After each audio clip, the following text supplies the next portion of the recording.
Hi rabbits, Research Turtle here. Today we are diving into a retrospective analysis of one of the most disruptive experiments in modern American history.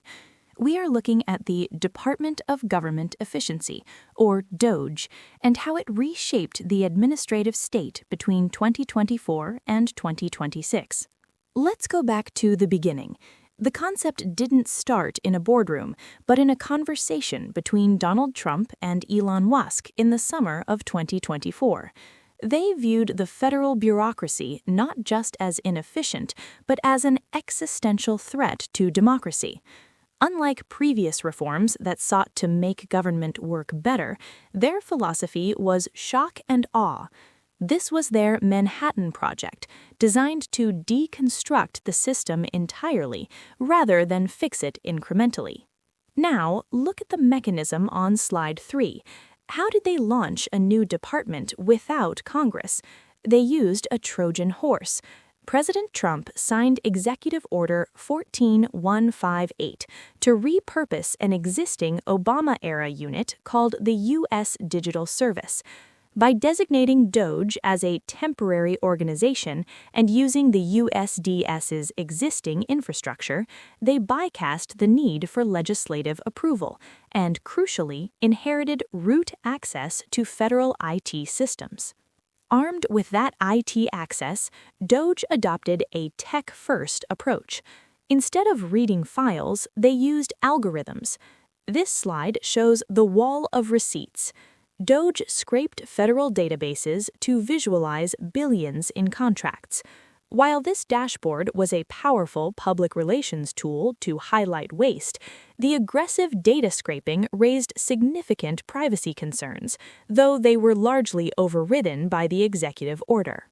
Moving on to the workforce, DOGE avoided complex legal firing procedures by making people quit, a strategy of attrition.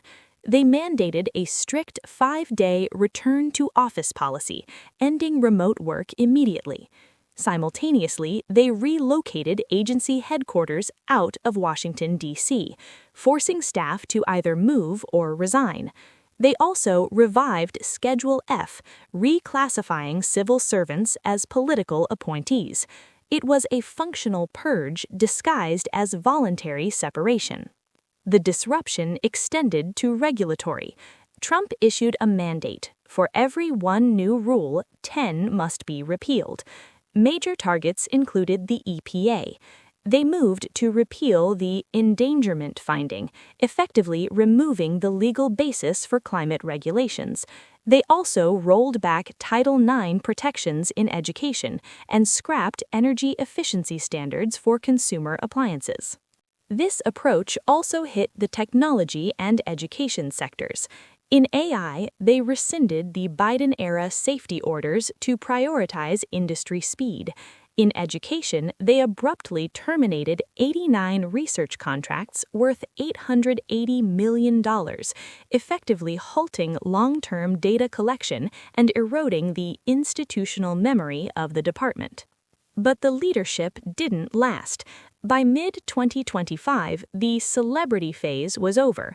Internal conflicts led to Vivek Ramaswamy leaving in January, followed by Elon Musk offboarding in May. The spectacle was replaced by Amy Gleason, a technocrat who operationalized the cuts without the media frenzy. Here is the crucial shift. In November 2025, the Central DOGE office was declared dissolved. But don't be fooled. The organization didn't disappear. It metastasized. They embedded 4-person DOGE teams directly into agencies like the USDA and DOD. The external auditor became the internal manager, permanently institutionalizing their oversight. So, what is the scorecard? On the human side, it was the largest peacetime workforce cut on record. By the end of 2025, the federal workforce had shrunk by 9%, or about 271,000 employees. Agencies like education and agriculture lost over 8% of their staff, severely impacting their ability to function. But here's the paradox. Despite the chaos, the promised $2 trillion in savings never materialized. In fact, total federal spending increased by $248 billion. Why? Because cutting office supplies and salaries doesn't touch the real cost drivers, like debt interest and mandatory spending. Plus, the chaos itself cost over $21 billion in termination fees and inefficiencies. The fallout was real. Globally, cuts to USAID created service gaps linked to rising child mortality. Domestically, approval ratings for the initiative remained low, hovering around 40%, as citizens felt the decline in services from Veterans Affairs to disaster response. Now, looking ahead to the future, the administration plans to declare victory on July 4, 2026. They're pivoting the narrative from cutting to celebrating with a Great American State Fair on the National Mall. It's designed to be a mission-accomplished moment right before the midterm elections. Behind the scenes, the legislative battle continues. They're holding hearings to lock in the DOGE cuts, trying to codify these executive orders into federal law so that future administrations cannot easily reverse them. We leave you with this question.